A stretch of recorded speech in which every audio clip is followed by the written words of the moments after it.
શિક્ષક માટેની ભરતી જાહેર કરવામાં આવી હતી. 823 પદ માટેની આ ભરતી હતી. 8 લાખ ઉમેદવારોએ પોતાની ઉમેદવારી કરી હતી અને જોવા જઈએ તો 4.5 લાખ ઉમેદવારોએ આ પરીક્ષા આપી છે.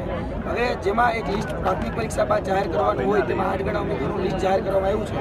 પરંતુ વિસંગતતા એ છે કે જે લિસ્ટ જાહેર કરવામાં આવ્યું છે એમાં ફક્ત નામ અને સીટ નંબર જાહેર કરવામાં આવે છે, કોઈના માર્ક જાહેર કરવા નથી આવ્યા. જે સક્સેસફુલ કેન્ડિડેટ હોય કે અનસક્સેસફુલ કેન્ડિડેટ હોય, ભૂતકાળમાં ગુજરાત રાજ્ય સરકારની પરીક્ષા હોય કે સ્ટાફ સિલેક્શનની એસસી સીજીએલ હોય કે જીડી પરીક્ષા હોય, એમાં તમામ વિદ્યાર્થીઓના તમામ પ્રકારના માર્ક જાહેર કરવામાં આવે છે.